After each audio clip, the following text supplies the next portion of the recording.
Hello, welcome into my kitchen, or should I say welcome into my channel. I'm Verusca and I'm overwhelmed with your support. Thank you so much for all my followers, new followers, and my friends of course that are back following me. So thank you so much for the support. Today we're going to talk a little bit about chocolate ganache. I use a lot of chocolate ganache for my sculpture cakes because it creates a really firm and crusty outside of the cake, and it gives even more structure for my cakes. The sculpture cakes really need a lot of structure, especially when you're going against gravity, alright? So there is a lot of chocolates on the market, covetous chocolate. I don't even know how to say this word. But of course there's very expensive chocolates on the market, and it's all about preference. But I prefer always work with darker chocolate. And the most important to look in the packages is always the content of cacao. So it has to be at least 45%. So then you get a nice rich ganache. For the inside, for filling on the inside, you can use a much more lighter ratio. So this means you're gonna use a lot less chocolate and what we call 2 by 1. So you would use 100 grams of thickening cream for 200 grams of the chocolate. That is for filling. It's more creamy and they consist of a butter. And when it sets hard, it doesn't set too hard. It is smooth. But when we are working on the outside of my cakes, as we're progressing, remember we are on a journey here to get to the sculpting cakes. As we progress, you're going to see that on the outside of the cake, I need it to set really fast and almost like a little crusty, hard cover for my cakes. It protects the moisture inside, so it's just make everything easier to work and delicious inside, alright? Especially novelty cakes, sometimes we take it 3-4 days to complete finish a cake, so we need to keep the cake moist on the inside. So for the outside, the recipe is 3 by 1. So for every 100 grams of thickening cream, you need 300 grams of dark chocolate. So like I said to you, there's a lot of brands on the market, expensive ones, cheaper ones, the no brands from the supermarket. It's all up to you and how much your client is gonna pay also, alright? I really like to use the buttons because they melt really quick. So that means, because the ganache has to be smooth. You cannot have any lumps on your ganache when you apply in your cake. So it's very important to melt all the chocolate. So by using the buttons, it melts really quick. It's really simple and quick. So you're gonna get your cream and put it on a stove until it starts boiling. So let's turn this on.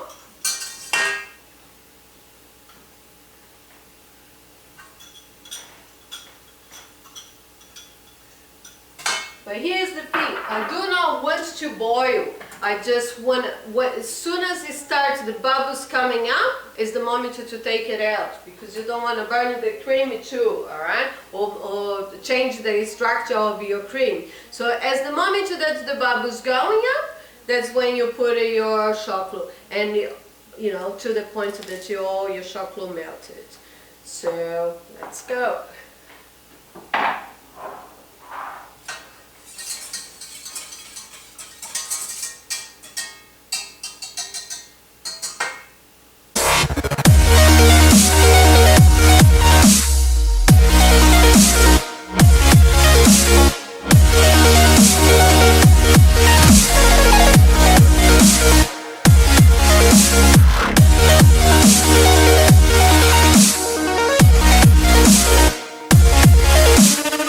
It is 12 o'clock, so we can drink a beer.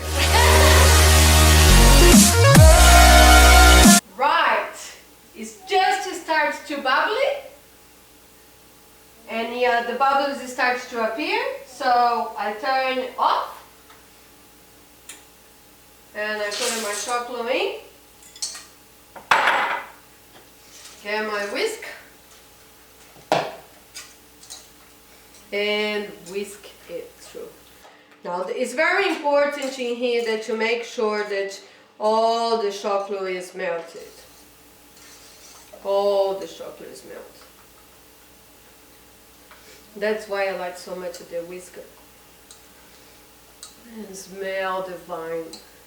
Absolutely delicious. It's antioxidant too. So is wine. It's a little bit too early for wine, so we just keep it whisking.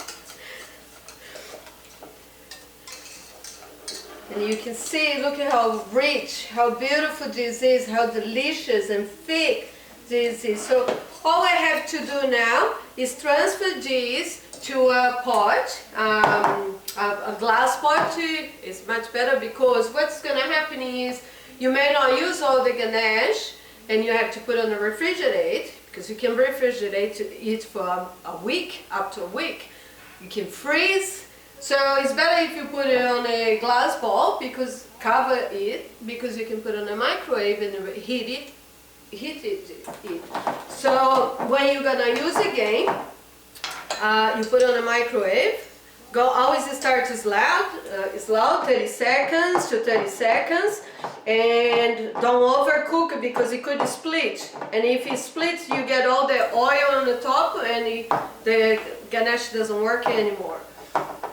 There is some tricks that we use, and we add a little bit more of the cream and beat the ganache again to try to bring the ganache alive again. But the most important is don't make the mistake in the first place. Just don't overheat it. And all you have to do is whisk. That's why I get my muscles from. All this whisking. Whisk. No, not the whisk. No. It's from whisking my chocolate. And you get this nice and cream consistency. That's what we use to ganache our cakes. And that's what we're doing next week. I'm going to show you how to ganache your cake.